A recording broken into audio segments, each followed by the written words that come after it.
We're going to take a look.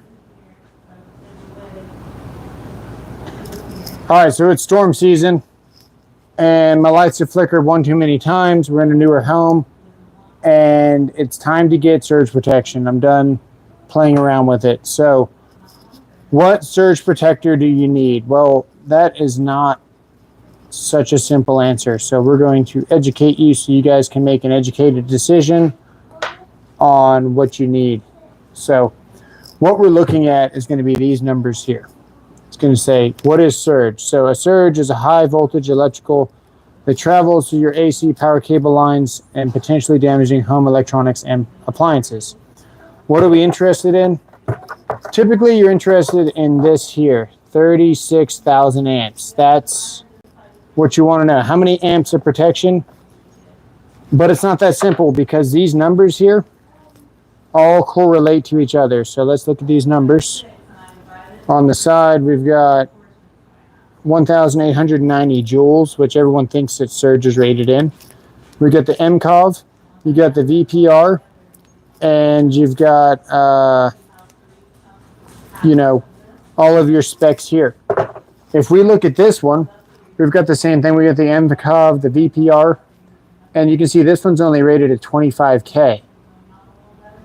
So if we look at the back of this one, this is $66, and I got it on Amazon. This takes a 15 amp breaker, and you're going to see you got to install this a certain way. It's way easier to install this on an outdoor panel than it is an indoor panel. I see them installed both ways all the time.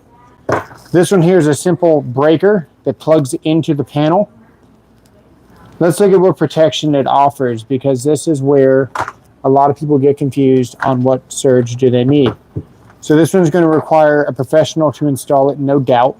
You're going to want a licensed professional to install this, or you got to be pretty avid DIY to take on this, because if you've got a panel like I do in the wall here, I've got an older panel,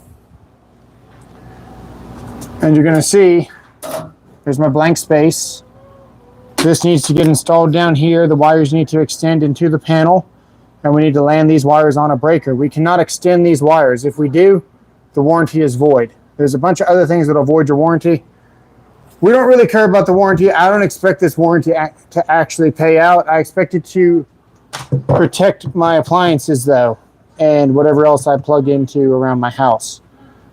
So let's look at the actual protection. What we're going to see here, this $66 protector that does 10,000 more amps of protection doesn't really protect that much more than this surge protector. So if we look here, you're going to see that we get 240 volts, and where is it here? Line to neutral, you get 700 volts. Line to ground, you get 700 volts. Line to line, you get 1200. And it's only good, the 22K AIC rating is pretty standard stuff. If we look at this one, which is substantially less protection, being only 25,000 amps, it's actually on the face here. You're going to see we actually get 600 volts of protection, and we get 1,000 volts line to line. There's line to line, and we get 600 volts of, 6,000 VPR is what we're going to get line to neutral. What's up, Josh? So if we look at this, what does surge do and how does it relate? If we look at our transformer, if this is the transformer on a pole, if we're on a pole, and this is the transformer, and it's going to go to your house is here, right? Inside this transformer, you've got windings, and in the middle of here, it's tapped. This is your neutral, and this is 120, and this is 120. This is a single phase transformer. It's only one phase. It's not two phase. It's not three phase. It's single phase to your house.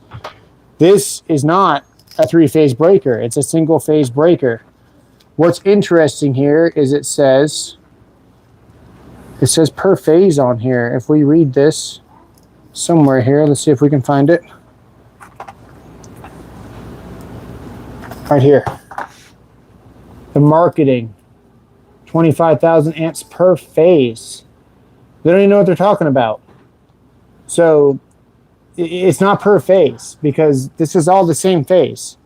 It might be per leg, but we're never going to know that because these guys that are trying to sell us a product are too busy putting their marketing junk on here to know what we're looking at. So what you're looking at is how many overvolts do we get. We know that typically we're going to get 120. If we go across, we're going to get 240.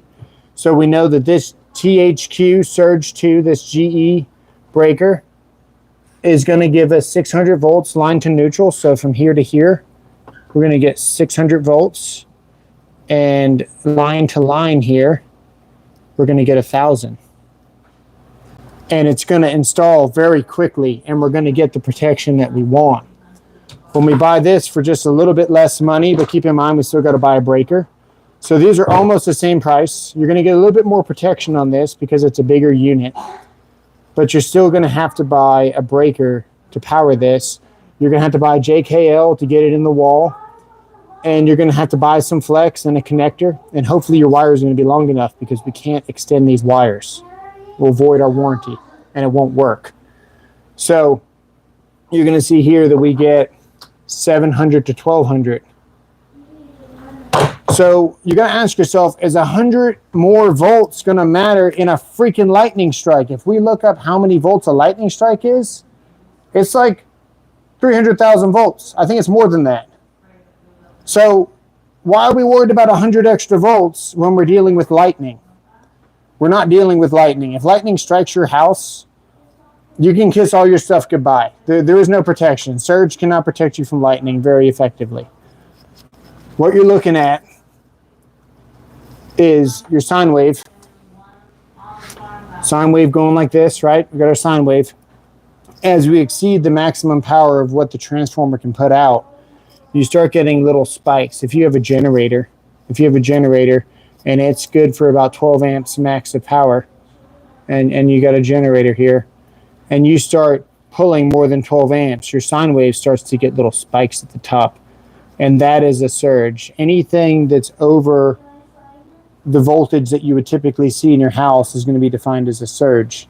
So this will try to... A lightning strike has similar voltage of a AAA battery. Yeah.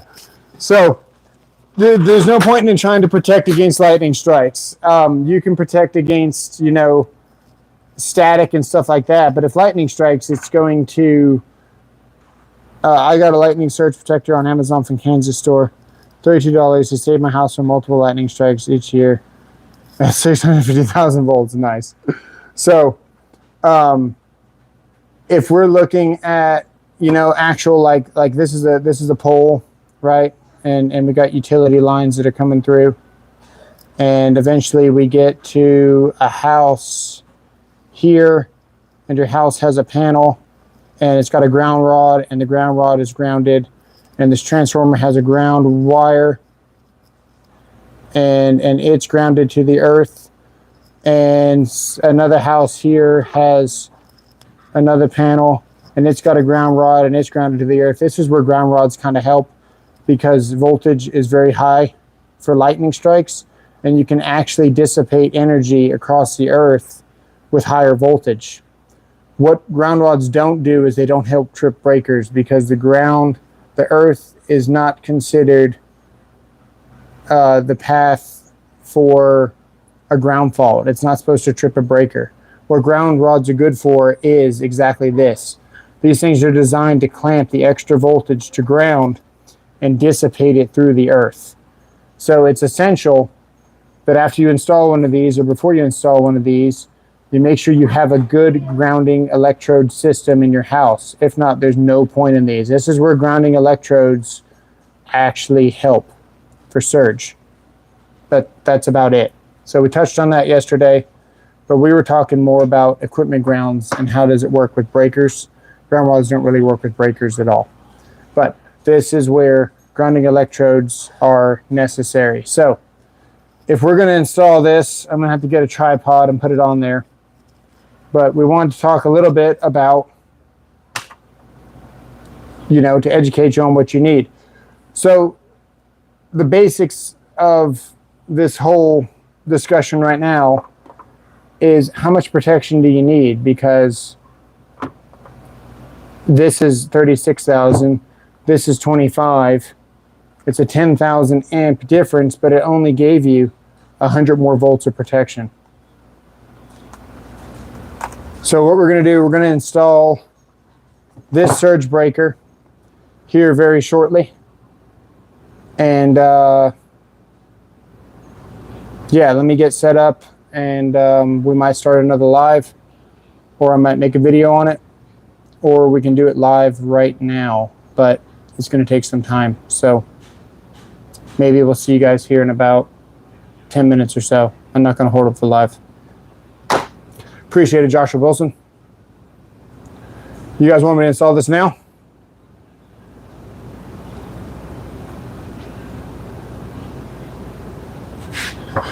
Appreciate it, Chuck.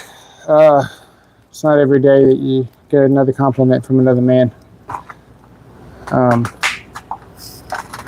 Yes, now. Okay, Joshua Wilson. We're going to install it right now for you. So let's get...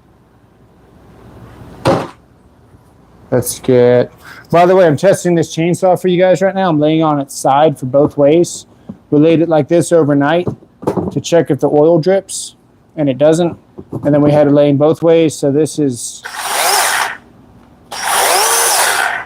looks like it's good to go for storage, in case you're wondering. Okay. Now I had to move my whole washer over a little bit because I'm kind of violating my own rules here for working clearance, but it's not permanently installed, so we can kind of do it. Let me get this in here. We'll see. Uh-oh. Don't do that.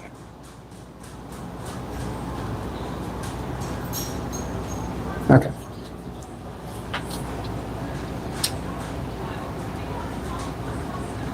Okay, this thing's trying to push too many buttons here.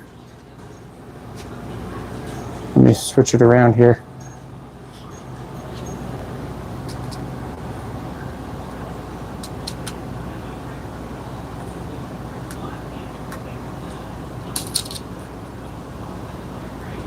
Okay.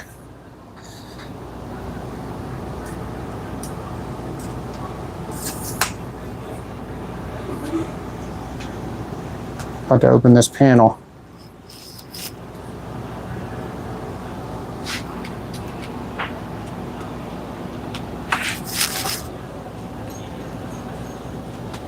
Okay, sorry guys. You guys are probably all over the place right now.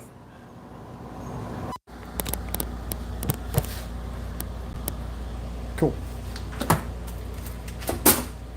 Now, it wouldn't be an electrical panel if they didn't give you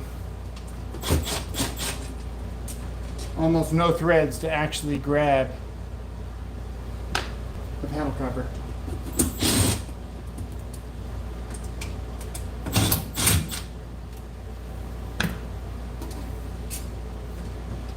So with the surge breaker, you can see all you gotta do is just pop it in there.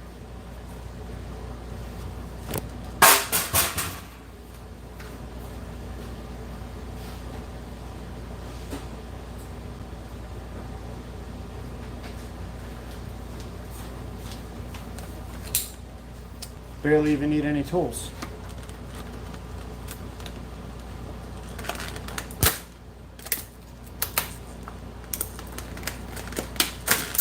Now there's some products out there that do 140,000 amps of protection, but the question is going to be how much protection do you really need? Now this is going to be my main panel, believe it or not, and we need to land this neutral to the neutral, and then this just plugs into the breaker. And hopefully this fits, because this is a very old panel. So I think I'm going to start by landing the neutrals first. I got to kind of get in here. Let me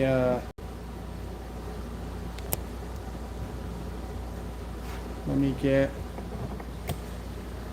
a tool here.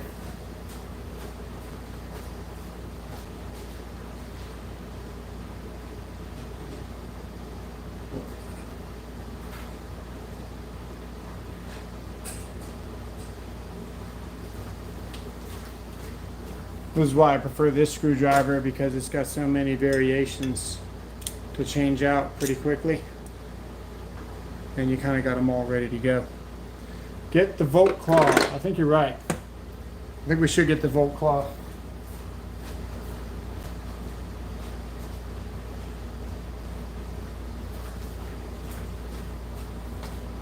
Alright, we got our Volt Claw here.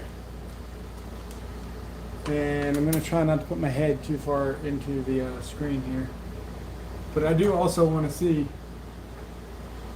what my options are. I do not have very many options at all. So one thing we're allowed to do, definitely, is we can double lug our grounds when you use the same size ground wire. What we can't do is double lug our neutrals. So in this case, our ground bar is our neutral bar, and we need to remove some of those screws in this god-awful panel. So we're going to take this ground out of the top here.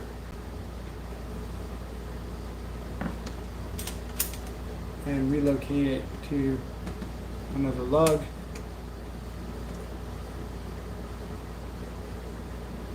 Which should be here on the bottom. So we can get you guys a better angle there.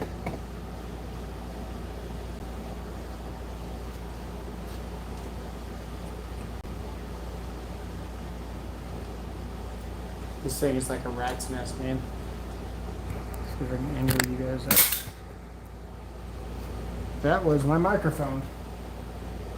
That was my microphone. I don't even know what it's going to sound like now. This might be interesting. Sorry, guys.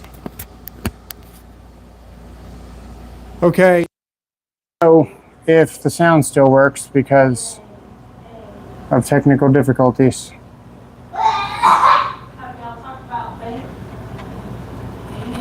So, this is why I love the Volt Claw.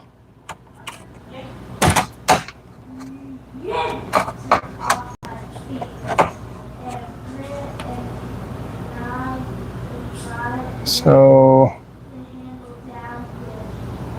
I need to pull that ground out and put another one in. I would say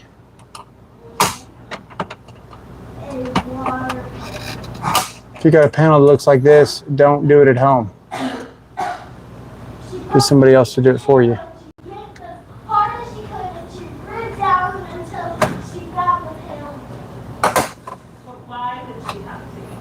Let's see if we can grab it with our Volt Claw.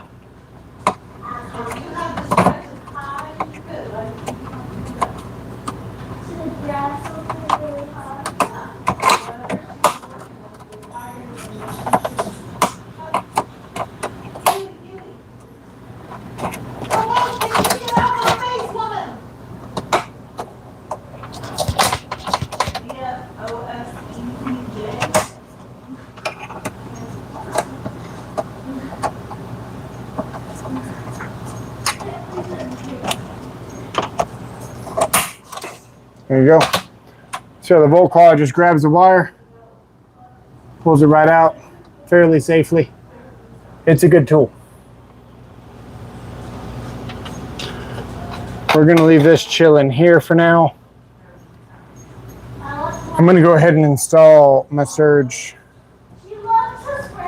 wire and plug this in, and we'll worry about the ground wire here in a second. And I think I'm just going to strip off a little bit more. I should go get my wire strippers, but this is handy.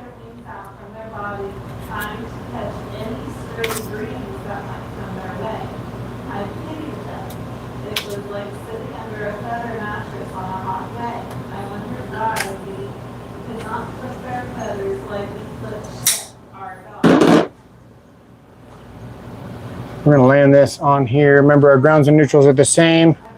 This is my service panel. It's my only panel. I think we're gonna have to change this thing out here pretty soon. Okay, we are landed.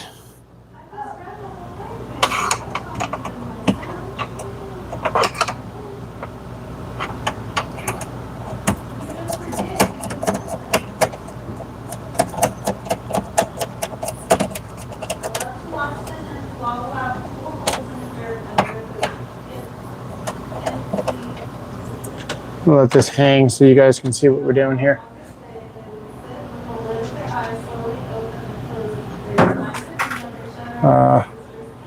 Let's see here. Whoa. That's very close. Okay. So we got that back there on the top. And now we got to figure out where we're going to put this guy here. What's happening here? Shredder 99, we are installing a surge breaker. And what I always do with all of my wire connections, I always wiggle them just a little bit. And you're going to see when you wiggle your wire, you can actually get a little bit more of a turn on there. Now it's really tight.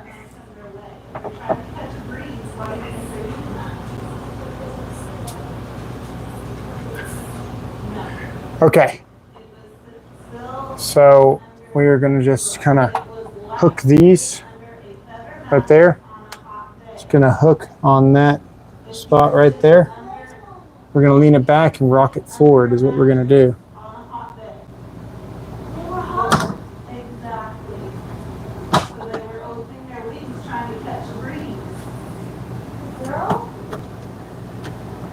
Sorry guys. Might need to put you on the tripod.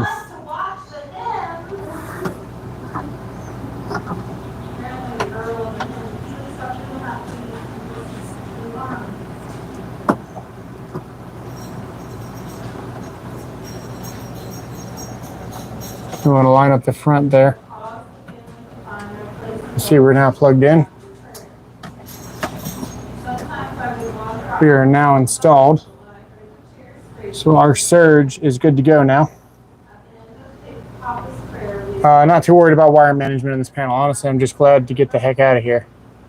So just gonna kind of shove that back there. It's too late for wire management in this thing. So that's how that goes. Let me see if I can get you guys in here.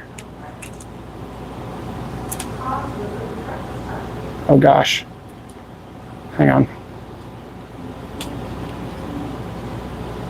Okay, now I gotta mess with the grounds. Just a little bit.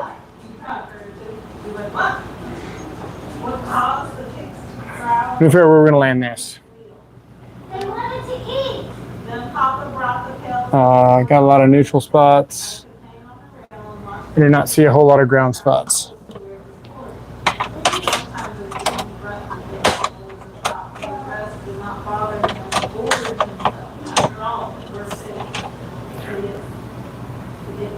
I see one that's a ground.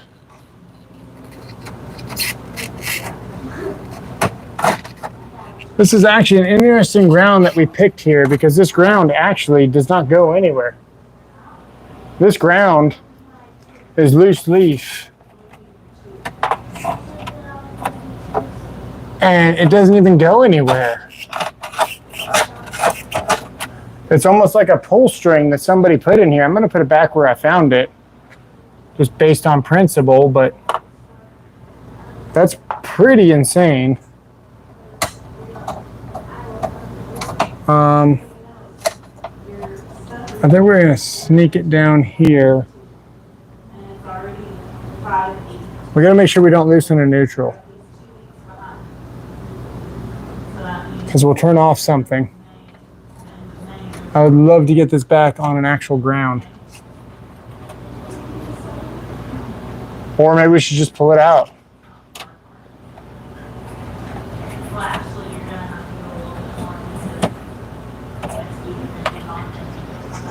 I think this is what we're going to do. I know what we're going to do. We're going to tie it to an existing ground here. It's already landed, which is right here, coming off of this.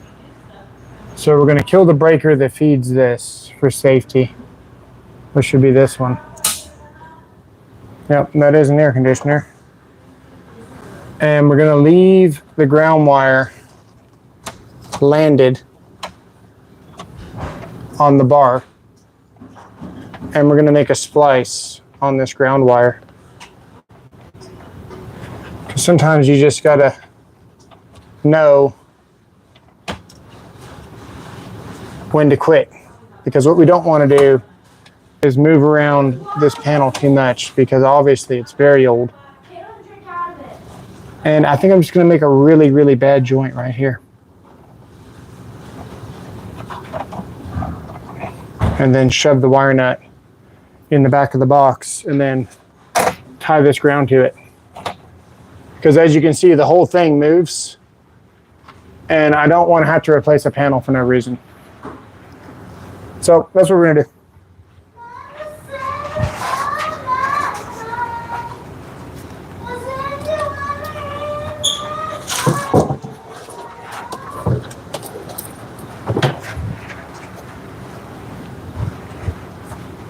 So we're going to cut this here. We're going to cut it straight so we can strip it easier. Cut that there. We're going to strip the wire.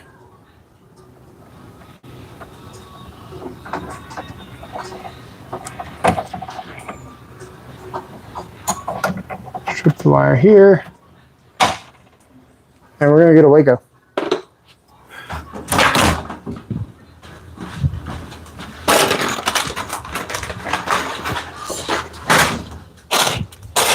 And by Waco, I mean one of these.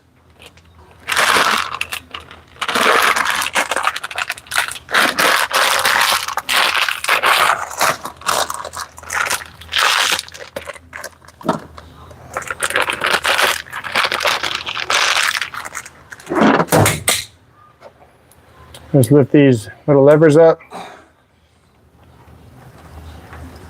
This is probably the best use of a Wago that you can do, would be a ground, because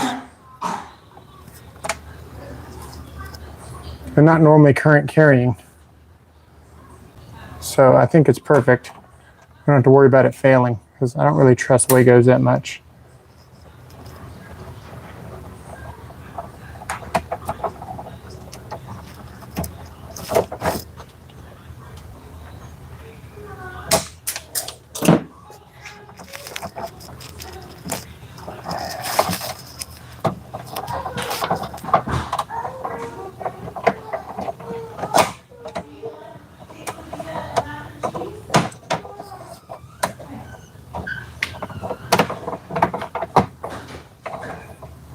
It didn't grab.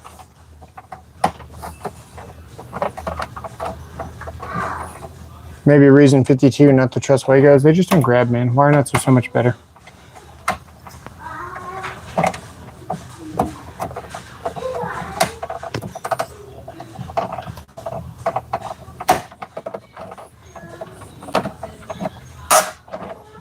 There we go. That looks like crap, so we know that we are done. Okay. There's our surge breaker.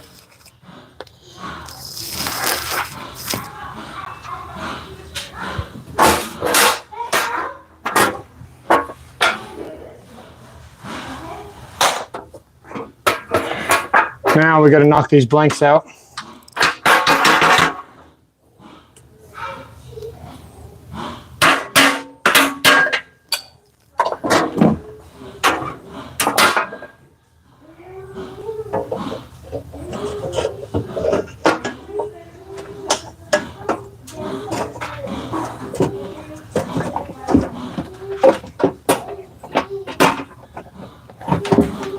And we got to put our screws back in.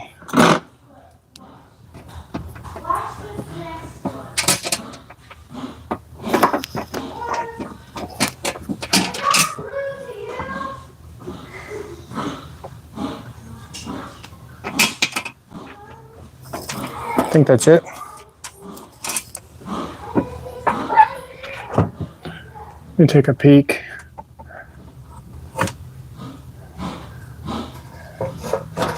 Yeah, these screws are barely long enough, of course. It's like guaranteed. If you're doing electrical, they never leave you screws long enough. Do what you actually got to do. I think it's like a rule or something.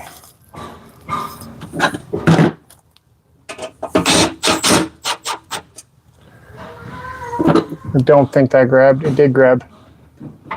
Barely.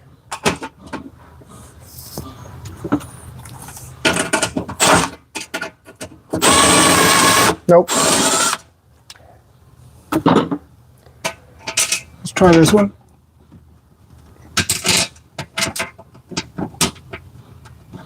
What happened to the internet?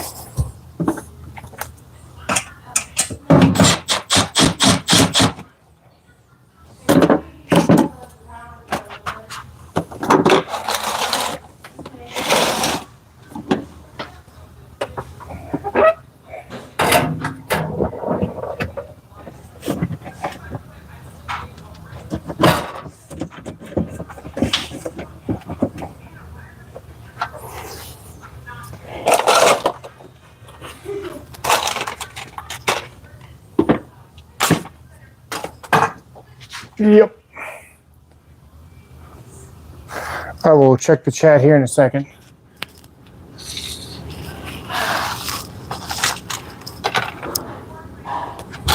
Once we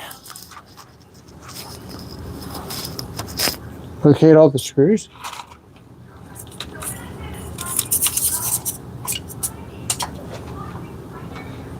That's no good.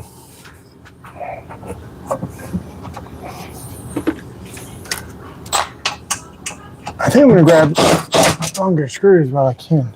If I have longer ones. I think these are 3/16.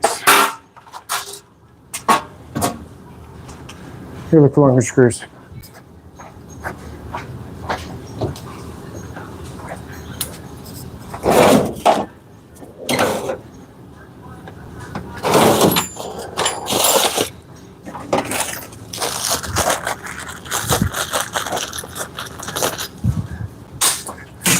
So I'm going to see if these are actually going to work. These will work, but they're really long. So we'll use them in the bottom only. We're not going to use them in the top because we might hit the conductors. But we're definitely going to be cutting them and installing longer screws. This is pretty ridiculous.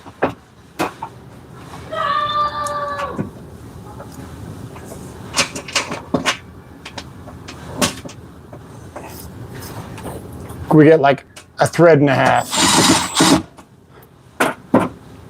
if that. And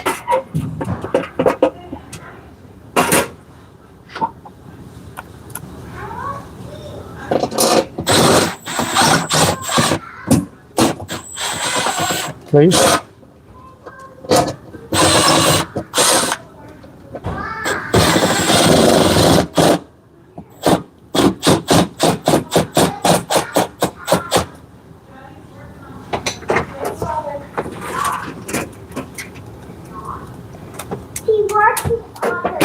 Let me see here. We might need a toggle bolt for that one.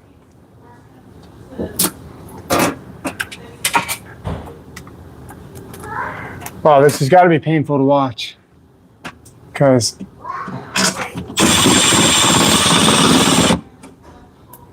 I already know how I feel about it.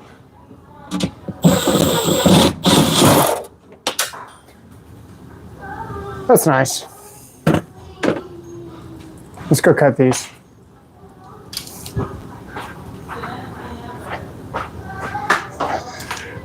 Let's go cut them.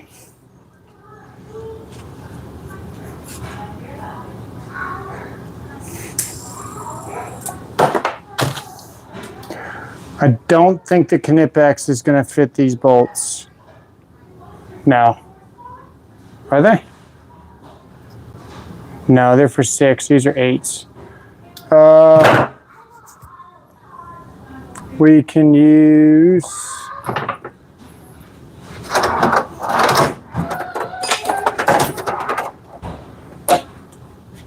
We can probably use these. So...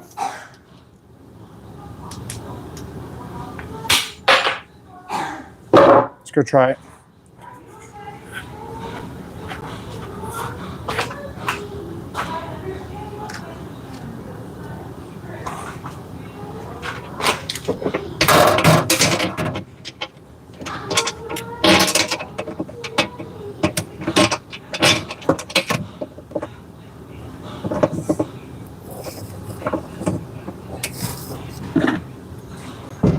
Of course, it's a Phillips now.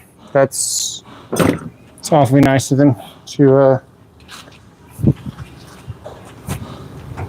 let's see here.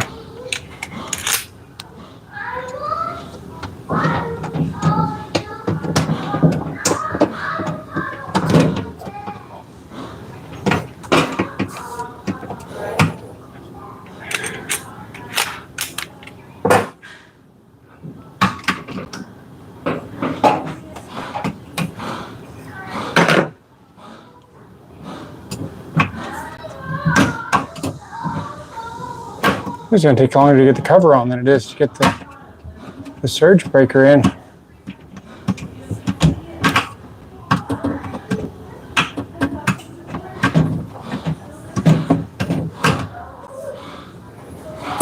Okay.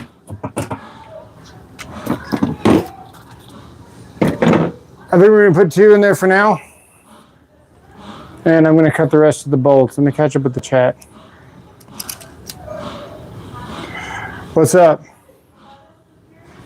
Midnight. What's going on? All right, so we got the surge breaker in. You can see that it was green. The basics of this is that even though this is rated at 36,000, it really only gave us 100 more volts of protection versus the other one that was rated at 25,000. So if you do install the blue one, the Ultra, it says to install a 50 amp breaker right there.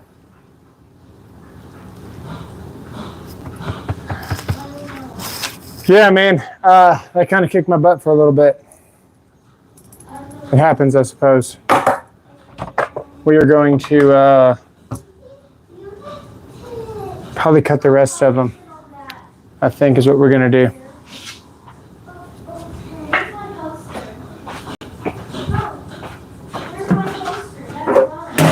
But now we got protection. Turn our AC back on.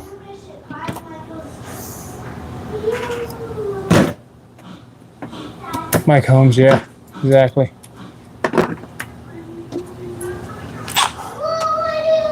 You can see we're not even close to having it all the way in. This is why this DeWalt thing is so good. Oh, fail me now, DeWalt.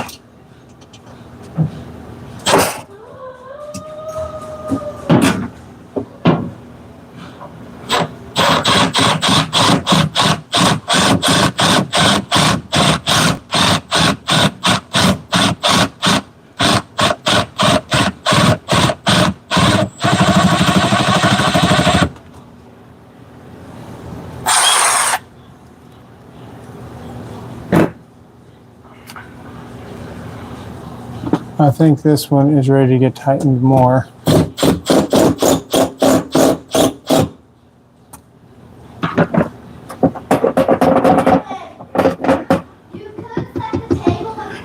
just got to get more bolts to cut. But the DeWalt swivel bit holder with the surge has to be a good combo. It is. It's very smooth.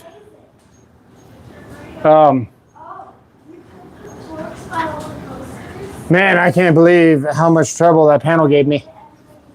Which is why inspectors don't usually open up. If you're ever wondering, as an electrician, why don't inspectors open panels? They must be lazy. It's because you can run into situations like that where the stuff is just not installed good from the get-go. And then you've wasted, your whole day trying to install a panel when you could have already hit like 3 other stops. So typically, if it's like an older remodel or something, man, there's no way that an inspector is going to open up a panel if it's not brand new, because you never know what you're going to find behind those doors. So that seemed to work out pretty good though. This did. So we're gonna cut the rest of them. Now, one thing I did take note of was above the panel, there was actually a spot where we don't want to go too deep with the screw. All right, you guys try doing this live. Hang on a second. There. I'm trying to give that a cut. And actually, I'm going to cut a little bit more off.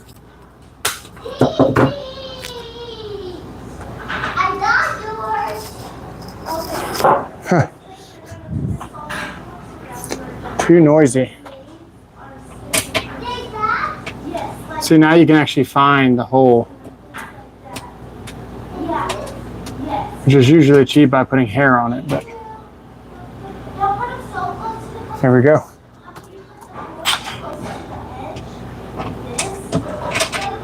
Oh my goodness.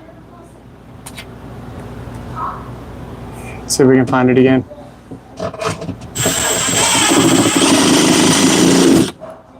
There we go. Nice and tight. And we're going to tighten this one.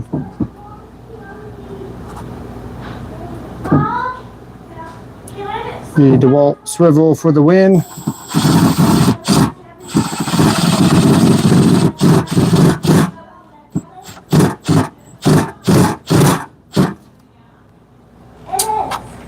And we're good to go.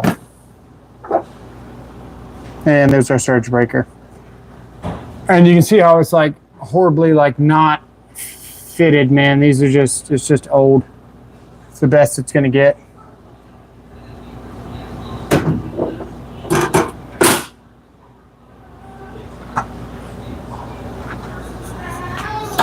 So even a simple like surge breaker job can turn into a nightmare in an existing panel where you can't even get the cover on for 20 minutes.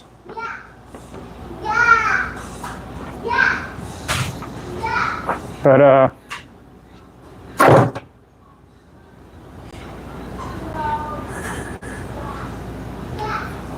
it is a good combo, man. It's a great combo. I gotta tell you what I think about these, because these are smaller than your standard diagonal cutter heads. They're really, really nimble. They get in tight spaces. I actually really, really like these. I didn't think I would. But these are quickly becoming some of my favorite.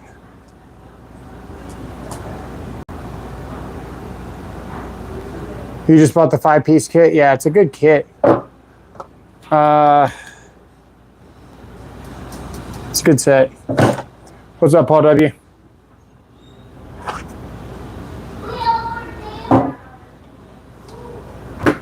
Yeah, the Milwaukee's is kind of impressing me. But when I go to the Home Depot aisle, man, I don't get all giddy like I go to Lowe's and look at the Klein stuff. So there's still that. Like I went to go buy some stuff today at Home Depot, and I wound up just going to Lowe's because Lowe's has stuff like this. These are awesome too, by the way. These are on sale for like $11. You got to get those. They're so good. I've got like 6 of them now. Got the newest tool pouch, man. I'm excited to try this thing out. And then we picked up this. So can't wait to do a video on this for you guys.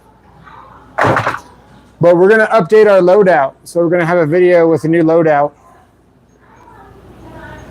Updated for 2024. And we'll probably do, I'll give you guys a sneak peek of what's to come on the channel. That's got to be the best recip saw that money can buy.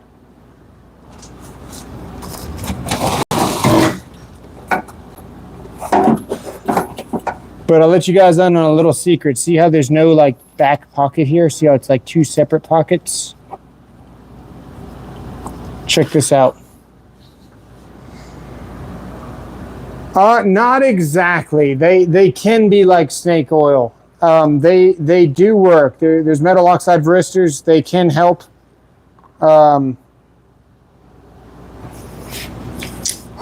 See, the back is one full pocket back here, as opposed to two. So you got material storage back there. That might be a really nice pouch. We're gonna have to find out.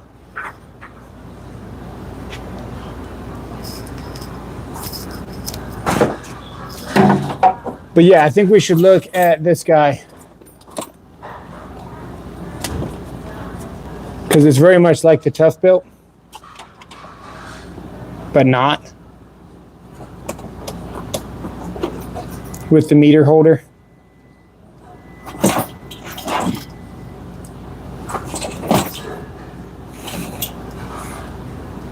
Most uses of surge protectors is snake oil. Yeah. If you think of it like lightning strike protection, yeah, it's snake oil. If you think of it like local grid problems, they can help. So these things are supposed to trip within 15 cycles. Let's look it up. Let's see if it's in here or not. You get about 15 cycles.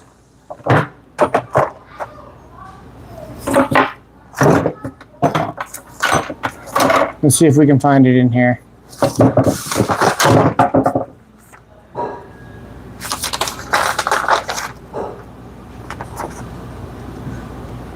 Yeah, okay, that is English. Let's see. I don't know if it's going to tell us how many cycles. You might need to look up. That's the warranty. That's the warranty. We don't care about that. So in your sine waves, you got cycles. You know, we got 60 cycles in a second. And your sine wave is just kind of doing this. And in the middle of a sine, or in the middle of a cycle, I guess you would say, if you get flipped, so you got substations,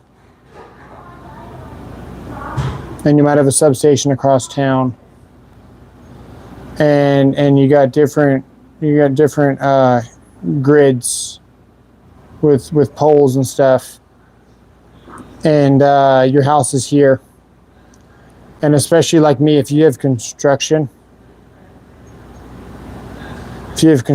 going on local to your house, and they are turning off this portion of power so that they can work over here, and they're flipping your power on and off, your appliances might not even shut off. Your lights might just flicker, and then it might turn back on. Or if you have,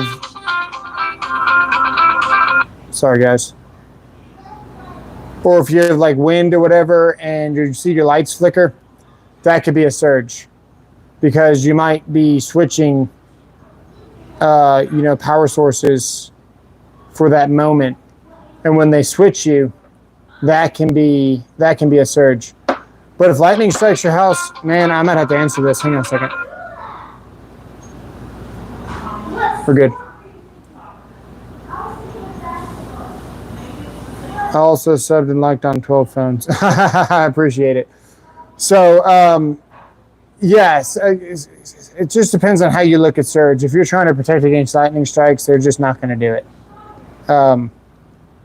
I've seen where pools had their lights completely blown out And a pool is probably your best grounding electrode that you're ever going to find, because you're literally concrete, rebar, and water surrounded in the dirt, you know. So I've seen where there's been damage to pools where they're actually leaking. The only real benefit may be when your equipment turns on an inrush. Won't hurt yourself because it's completely overhyped. Yeah, that too. There's benefits to it, but it's not going to protect you from every type of surge. But my thought is the reason why we didn't install this one, even though it gives us a little bit more protection, it was only 100 more volts. So there's really no good way to even know how many volts you need of protection. There's no accountability for these things. There's no information on how much you need versus and what a surge is going to do and what surges to expect in your area based on your local power grid. I do have freedom. I live in an island. Nice. So yeah, there's your surge protection kind of breakdown. How much surge do you need? Probably as much as you can afford, however much you feel like spending money on. I think any amount of surge is good, and I think that having it versus not having it is even better. So if the difference of you having it and you installing one that does less protection, but at least it's installed, is a way better than just having surge protection like this, just sitting on your bench doing nothing. I think we can all agree with that. So when it came down to it, I was going to spend $60 on this. I was going to spend $20 on a 15 amp breaker. And then I still needed to spend time installing this, mounting it to the wall, running flex up into the bottom of the panel, and doing all that stuff versus just popping in a breaker. So I spent $80 on the breaker. I would have spent about probably close to $95 on this.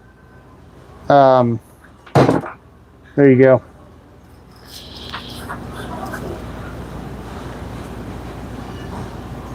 All right, we're out of here. Let's see, it's okay, Andy. There are a lot of people that don't know, but we have a good community here. Tools and electro content, but the chat is the best. The chat is the best, man. I don't understand what you guys are here, but I like talking to you guys. Man, I appreciate that. And the whiteboard wasn't enough. Yeah, exactly, Paul. So I figured I'd just pop that in because I didn't want to wait any longer and not have it, because we've had a whole bunch of storms over here and we've been flopping power. It's not because I'm not worried about lightning strikes. That's what you got to remember. The surge probably isn't going to help you with a lightning strike, but when the power flips over, that's where the surges are. So anytime your lights flicker and you can hear your air conditioner slowing down or whatever's going on and your house just kind of stops for half a second and then turns back on, that's effectively pretty much a surge happening to all your devices. And then the question is it collective? Like for every surge, does it stack up against your electronics? Probably. Because you got to remember, your branch circuits, even though they're only rated at 15 amps, your wire might not be rated for more than 15 amps. It's 14 gauge wire, but they can carry a lot of current momentarily. So for 15 cycles, if we can dissipate that current, to a grounding electrode, you may or may not damage your wiring or whatever's in your house. So just keep that in mind.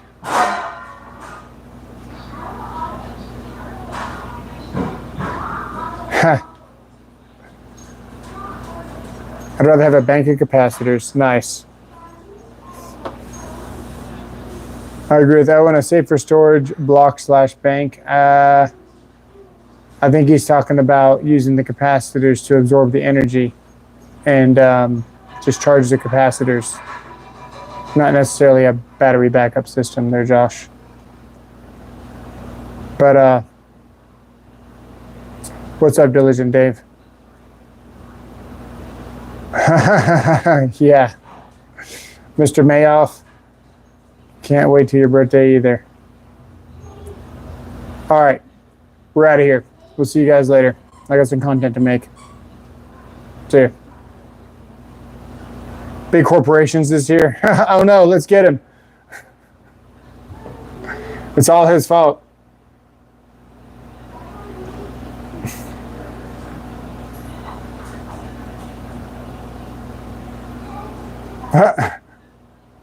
All right, we'll see you later.